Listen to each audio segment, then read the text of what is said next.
Он вел кочевой образ жизни. До 10 лет он научился хорошо ездить верхом и охотиться. Он вел важную борьбу за независимость в Восточном Туркестане. Он много лет боролся за освобождение своего народа. Есть даже те, кто говорит, что он является вторым Куршатом тюрков. Благодаря своему героизму он стал легендой в народе. На этой неделе наш гость в профиле, народная легенда, который вел величайшую борьбу с Китаем в 20 веке, Осман Батур. Я Сена Озюрт, специальный редактор контента ГЗТ. Моя главная цель, чтобы вы узнали все об именах, стоящих на повестке дня, и именах, которые будут стоять на повестке дня в этой серии видео. Если вам интересны эти и подобные темы, подписывайтесь на наш канал ГЗТ на YouTube. Конечно, не забудьте поставить лайк. Давайте вернемся к нашему видео. Осман Батур. Его официальное имя – Осман Ислам Оглу. Прозвище Батур, данное ему народом, означает «герой». Он родился в 1899 году в Кёктагае, в Алтайском крае Восточного Туркестана. Его отец, господин Ислам, был фермером среднего достатка. Известно, что его мать звали Кайши ханым, которую мы называем Айча. О жизни Османа Батура в плане образования найти много информации не удалось. Известно лишь, что, как и большинство казахских тюрков, он брал уроки религии у учителя в мечети. О детстве и юности Османа Батура также нет никаких подтвержденных документов. Он вел кочевой образ жизни и еще до 10 лет научился хорошо ездить на лошади и охотиться. Ходят слухи, что в возрасте 12 лет он научился тонкостям сопротивления у известного там героя по имени Бёке Батур. Однако, хотя мы не можем найти источник, подтверждающий это, юные годы Османа Батура доступны нам по отрывкам, взятым из турецких сказок или рассказов Деде Коркута. Но, несомненно, Осман Батур выбрал идеалом своей жизни слово «Бёке Батура». Когда-нибудь мы снова отбросим неверных на другую сторону пустынь, даже если их число будет подобно песчинкам в пустыне Такламакан. До 40 лет он занимался земледелием. Первой его борьбой была борьба с монголами.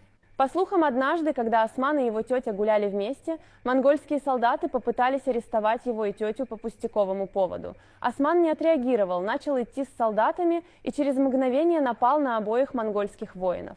Он побеждает обоих своей силой и возвращается домой. После этого монгольские власти, узнавшие о случившемся, отправили в регион следователя по имени Кюлей Тейчи. Когда Кюлей начал беседовать с Османом Батуром по поводу расследования, он был очень впечатлен словами Османа. «Да, я выполнял эту работу, но делал это не ради личной выгоды, как утверждается, а чтобы по-своему поднять и без того великую славу нашей нации. Если бы они поймали меня на таких сфабрикованных обвинениях, это стало бы предметом их гордости, но унизило бы меня. Я не дал им такой возможности, вот в чем дело». После этой речи Кюлей Тейчи сообщил властям, что не может найти Османа Батура, и дело было закрыто. На имеющихся у нас фотографиях Османа мы видим, что это высокий, темный, хмурый человек. Те, кто описывает его, говорят о нем как об очень спокойном и степенном человеке, который мало говорит. Чтобы понять дело Османа Батура, мы должны сначала понять Восточный Туркестан. Я коротко расскажу вам о Восточном Туркестане. Восточный Туркестан всегда был желанным регионом для великих держав, особенно для пограничных стран, так как он был центром торгового пути. Китай вторгся в Восточный Туркестан, сражаясь с гуннами в 639 году, и был вытеснен оттуда только в 715 году. Ровно через 11 веков, в 1880-х годах, когда Британия и Россия, не считаясь с Китаем, вступили на эти земли, Восточный Туркестан вновь потерял свободу и через 1100 лет снова оказался под властью Китая. Китай вторгся в Восточный Туркестан в 1876 году, и после 8 лет кровопролитной войны в 1884 году Китай взял Восточный Туркестан под свое управление в качестве автономной провинции. Не обращайте внимания на то, что я говорю «автономная». Уйгуры до сих пор не имеют права управлять и представлять себя. 90% всех важных политических, экономических и административных позиций в Восточном Туркестане находятся в руках китайцев. Причина, по которой они приложили столько усилий для Восточного Туркестана, заключается в том, что он находится в очень стратегически выгодном положении. Восточный Туркестан с 3 сторон окружен горами, только одна сторона ровная, и эта сторона, обращенная к Китаю. Он составляет 1/6 часть территории Китая и 1/4 его границ. В 1884 году китайский генерал Цзо Цзунтан сказал: «Усиление Китая невозможно без северо-запада». Северо-запад, то есть Восточный Туркестан. Китай до сих пор придерживается этой идеи и продолжает преследование и геноцид, руководствуясь этим менталитетом. Уйгуры, которые хотели очистить свои земли от чужеземцев, много раз поднимали восстания против китайцев. 2 из них были успешными. Сначала в 1933, а затем в 1944 году они создали республиканское государство Восточный Туркестан. Однако эти независимые республики были свергнуты в результате советской военной интервенции. Имеет ли для вас значение тот факт, что Осман Батур родился в почти недавно оккупированном регионе? Есть народ, который еще не струсил. В то время все притеснения Китая проходили жестоко. Народ также организовывал протесты на улицах. Мы возвращаемся к 1934 году. В 1934 году Китай напал на мечети и сжег Кораны в родном городе Османа Батура, Коктагая. Этот инцидент был разрешен мирным путем за короткое время. Однако он подготовил почву для Великого Восстания. Конечно, пока Китай систематически продолжал свою оккупацию, нападения и угнетение, он заставлял семьи сдавать оружие правительству. Настоящая история начинается здесь. Настоящая история начинается здесь. Мы попали в 1940-е годы. 12 февраля 1940 года в мечети Акит-Хаджи в городе Сарытагай на Алтае произошло великое осквернение. Китайские солдаты вошли в мечеть, чтобы сделать объявление, чтобы люди сдали оружие. Китайские солдаты вошли в мечеть в сапогах и вели себя безрассудно. В то время как группы населения Восточного Туркестана, уставшие от гнета и преследований, одна за другой сдавали оружие Китаю и подписывали мирное соглашение с китайским правительством, был один человек, который так и не сдал оружие. Конечно же, Осман Батур. Китайские власти попросили отца Османа, господина Ислама, собрать оружие и сдать его. Однако Осман не сдал оружие, несмотря на все предложения и мольбы своей семьи. Он понимал, что мирным путем эти проблемы не решить. Тогда он произнес следующие слова, вошедшие в историю. «Те, кто отдает оружие сегодня, завтра отдадут свои жизни. У меня нет оружия, чтобы отдать его китайцам. Если они хотят, то могут прийти и взять его сами, а те, кто боится, могут сдать оружие».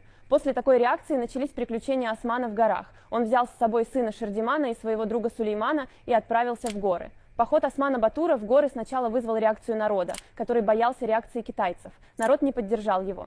Со временем пришло понимание, что дело Османа – справедливое дело, даже долг. К счастью, к Осману Батуру, который отправился на гору с очень небольшим количеством людей с оружием, вскоре присоединились сотни сторонников. Другие дети Османа Батура также присоединились к борьбе своего отца за независимость, начиная с 1941 года. Годом ранее администрация Уримчи, столицы Восточно-Туркестанского края, дала русским разрешение на разведку рудников на Алтае. В то время эта же администрация усилила репрессии, совершая налеты на случайные дома, арестовывая невинных людей и увеличивая китайское военное присутствие. Осман начал работать с большим количеством населения, молодых и старых, чтобы очистить регион от советских и китайских войск. В 1941 году по приказу Османа многие русские, находившиеся на Алтае, были расстреляны. По мере того, как разворачивались события Второй мировой войны, борьба за независимость набирала обороты. Из-за того, что китайцы и советские власти были сосредоточены на борьбе с державами оси, они не смогли подавить это великое восстание.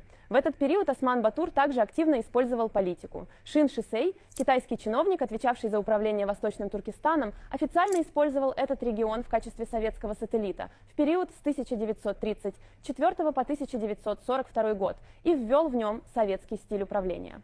То, что Шин Шисей отвернулся от Советов и встал на сторону Центрального Китая, естественно, обеспокоило Москву. Поэтому Советский Союз начал оказывать поддержку Осману Батуру и его сторонникам через монгольского президента Чойбалсана. При этой поддержке Осман Батур и его сторонники совершали набеги на правительственные войска с марта 1942 по апрель 1943 года. Они нанесли огромный ущерб Китаю.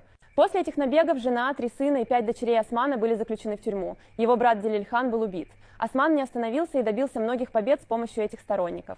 Самой большой поддержкой была их жажда свободы. Алтай был освобожден от китайцев. Осман Хюр был удостоен титула Батур и звания хан на церемонии, проведенной Алтайским организационным советом в Булгуне 22 июля 1943 года. Через несколько месяцев он получит звание главнокомандующего. В 1944 году война охватила и другие регионы Алтая. В городе Или началось восстание под руководством Алихана Тере. В результате восстания была создана Восточно-Туркестанская республика, а Алихан Тере был провозглашен ее президентом. Первым, кто признал созданное государство, был, конечно же, Осман Батур. Затем Алихан Тере назначил Османа губернатором Алтая, и в результате этого назначения Осман столкнулся с большой болью. В качестве платы за назначение китайские власти зверски убили 18-летнюю дочь и 14-летнего сына Османа Батура на глазах у их матерей. 11-летний сын и 9-летняя дочь также были брошены в колодец глубиной 20 метров. В результате их мать Мамея пыталась покончить жизнь самоубийством, прыгнув в реку, но была спасена. Заставить Османа Батура сдаться невозможно. После напряженных боев в 1945 году алтайцы были объявлены победителями. Национальная армия Восточного Туркестана прибыла в Манат. Китайские солдаты потребовали прекращения огня. Переговоры, начавшиеся 14 сентября, завершились в январе 1946 года. Однако на этом для Османа Батура все не закончилось. Такие ситуации, как исчезновение Алихана Тере и советское влияние в Или, пошатнули его доверие к илийскому правительству. Из-за этого недоверия у него отобрали все звания. После усиления советского влияния в стране центральное правительство назначило Масуда Сабри Байкози главой правительства Урумчи в мае 1947 года. Байкози пригласил Османа Батура в Урумчи и вновь назначил его губернатором Алтая. Однако это продолжалось недолго. В следующем году коммунистический Китай вторгся в Восточный Туркестан. Осман Батур снова был отстранен от должности и полгода сражался с войсками, которые были посланы для его пленения. 26 сентября 1949 года генерал-губернатор Бурхан Шахиди и командующий ТАО объявили о сдаче страны коммунистическому Китаю без боя. Для захвата Османа Батура коммунистические войска выделили 8-й Красный полк. В ночь с 17 на 18 февраля 1950 года Осман Батур был взят в плен. В течение месяца он был доставлен в Урумчи. Его подвергли жестоким пыткам и приговорили к смертной казни. Перед исполнением смертного приговора Осман прошел парадом по улицам Урумчи с табличкой «Вот твой Батур, Осман» на груди. Затем 29 апреля он был казнен. Осман Батур, который до сих пор остается незабвенной фигурой в Восточном Туркестане, должен быть одним из тех имен, которые приходят на ум, когда речь заходит о борьбе Турции за независимость. Если вас интересуют эти вопросы, если вы хотите внимательно и реально следить за повесткой дня, у нас на канале ГЗТ YouTube есть много видео, которые вам понравятся.